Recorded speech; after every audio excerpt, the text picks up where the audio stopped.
Hello everyone, this is इमदाद Ali Warsi, your English language trainer. और आज मैं आपके लिए लेके आया हूँ एक और यूज जिसका नाम है यूज ऑफ मेड ऑफ। जिस तरह से हमने लास्ट वीडियो में आपको पढ़ाया था यूज ऑफ फुल ऑफ, जो हमारे शॉप को बताता था, और आज मैं आपको बताने जा रहा हूँ यूज ऑफ मेड ऑफ, जो ये दर्शाता है कि कौन सी वस्तु या कौन सी चीज किस चीज से बनी हुई है, कौन सी चीज किस चीज से बनी हुई है। इनको बताने के लिए जब भी हम अपनी इंग्लिश के सेंटेंसेस को यूज करते हैं तो उसमें सबसे इंपॉर्टेंट होता है ये वर्ड मेड ऑफ। इसको आप गौर से देख लीजिए, इसका नाम है मेड ऑफ। जैसे कि मैंने आपके सामने कुछ सेंटेंसेस यहाँ पर लिख रखे हैं ऑलरेडी, तो इन सेंटेंसेस में आप देखिए तुम्हारी शर्ट कॉटन की है।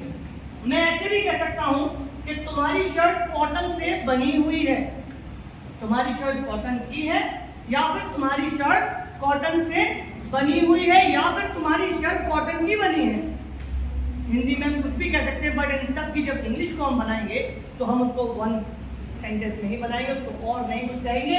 उसको हम कैसे कहेंगे, देखिए यहाँ पर एक सेंटेंस का तुम्हारी शर्ट, तो यहाँ पर क्या आ जाएगा मेरा बेटा, your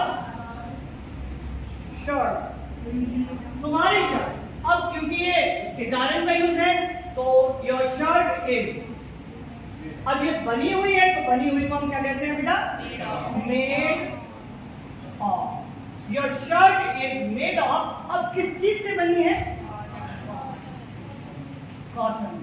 your shirt is made of cotton. तो यहाँ हमने बताया कि किस तरीके से कौन सी चीज किससे बनी है, तो हमारी शर्ट कॉटन से बनी है, तो your shirt is made of cotton. एक और एग्जाम्पल लेते हैं, ये मेज, एक कोई मेज है, टेबल है, वो ये मेज जो है लकड़ी की है। ये टेबल जो है लकड़ी की है, ये टेबल लकड़ी से बनी है। बात एक ही है, इसको जब इंग्लिश बनाएंगे इसकी तो कैसे बनाएंगे, यह टेबल, यह मेज, तो बनाएंगे दिस टेबल। अब दिस टेबल के बाद इजारे में से दिस आ जाएगा, दिस टेबल इज, अब क्योंकि बनी हुई है तो made of, this table is made of. अब किससे बनी है, वो बनी है वुड से, तो would, this table is made of would. ये टेबल लकड़ी से या लकड़ी की है या लकड़ी से बनी है। उसके बाद सॉरी एक और सेंटेंस आता है, तुम्हारी अंगूठी सोने की है।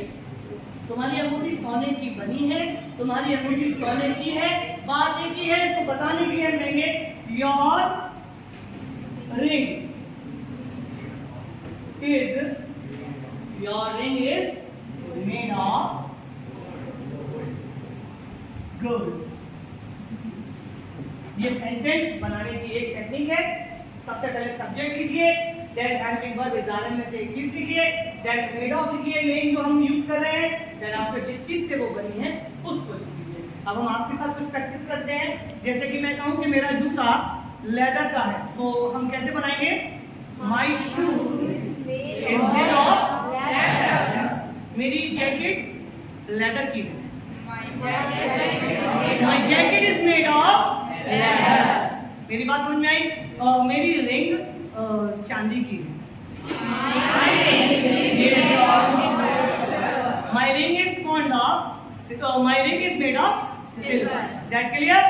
अच्छा, एक और सेंटेंस है कि मानव शरीर मिट्टी से बना है। Human body is made of soil. Human body is made of soil. मेरी बात समझ में आपके आ रही है ना? अब मैं कहूँ कि अच्छा, आपने टाइप ऑफ हाउसेस देखे होंगे, है ना? टाइप ऑफ हाउस जो होते हैं, कोई पक्का घर होता है, कोई कच्चा घर होता है। तो मैं कहूँ कि मेरा घर जो है मिट्टी का बना है, my house is made of soil. Mud बोलते हैं बेटा, क्या बोलते हैं, mud. My house is made of mud. कोई प्रॉब्लम समझ में आ रही है ना? अच्छा, ये जो कप है ना, कप मेरे हाथ में, इमेजिन करो कि मेरे हाथ में एक कप है। ये कप जो है स्टील का है, इसका बेस, मेरी बात समझ में आ रही है ना? तुम्हारा जो नेकलेस है ना, ये नेकलेस ये सोने का है, your necklace is made of gold. मेरी बात समझ में आई बेटा? आप ऐसी ही प्रैक्टिस कीजिए और बहुत सारे सेंटेंस क्रिएट कीजिए, लोगों से आपस में बोलिए, अपने पार्टनर के साथ बोलिए, क्लासमेट के साथ बोलिए, ताकि आपकी प्रैक्टिस और अच्छी हो जाए। और ऐसे ही छोटे छोटे यूजेस मैं आपको और बताता रहूंगा। Thank you so much. और अगर आपको मेरा वीडियो अच्छा लगा हो तो प्लीज़ मेरे चैनल को सब्सक्राइब कीजिए, कमेंट कीजिए एंड लाइक ज़रूर कीजिए। Thank you so much.